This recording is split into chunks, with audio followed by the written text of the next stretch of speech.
Republicans are present. Yes, Ali, we will continue to gather the evidence, and it's important to understand that Republicans are there as well. They have their counsel, but then we will quickly move to public hearings. And the important thing to realize here is that the facts really aren't in dispute. I think a few key witnesses, like Ambassador Taylor, will establish that the president withheld aid, pressuring Zelensky to investigate Joe Biden, his political rival, and this is unconstitutional. Congressman, what's the advantage of the closed-door hearings versus the public hearings? If you keep on getting the evidence that we keep on hearing because we see some of these opening statements that the witnesses present, they seem to corroborate the story that Democrats believe to be the case. Why the closed-door hearings versus open hearings?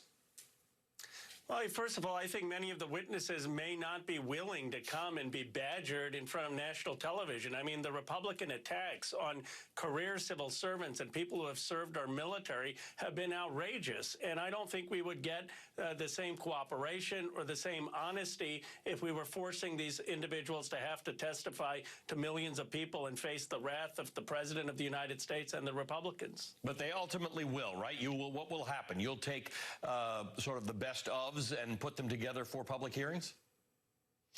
Yes, I mean, I think a lot of the depositions eventually will be released, but not everyone is going to have to testify publicly, and they are going to have the opportunity first to make the case in private instead of in the glare of the television. So I think that this is the way almost all investigations have taken place, and the Republicans are making a process argument for one simple reason. They know they can't defend the facts. I mean, the facts are so simple. The president pressured Zelensky to investigate his political rival and withheld military aid. That he heard the same things that others had said that they had heard about that call on that call. So whether you interpret it as illegal or not is a separate question. Are you hearing things that are surprising you? Are you hearing things that are contradicting the message we got from the president himself, the message we got from the memo itself of that phone call?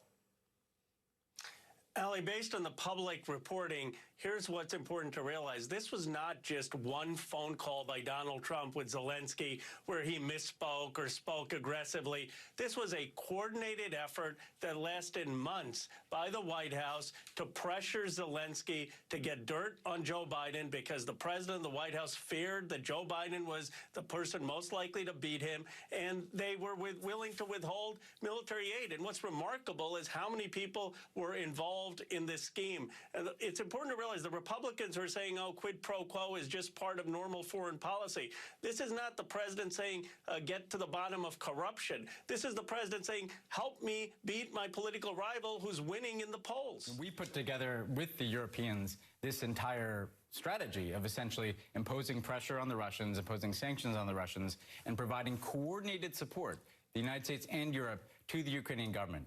And to follow up on something that Rose said that's really important, the people who've testified, I used to work on this policy, Ali, it's everybody who works on the Ukraine policy. Right. It's the guy in the White House who works on it, the guy in the State Department, the Pentagon, the woman in the Pentagon. You know, everybody who would be sitting around the table in the interagency process was witting of essentially this corruption of our Ukraine policy to make it not about working with the Europeans to try to strengthen the Ukrainian government, but rather to make it about how can we facilitate Rudy Giuliani's effort on behalf of Donald Trump to pressure this government to investigate the president's political opponents.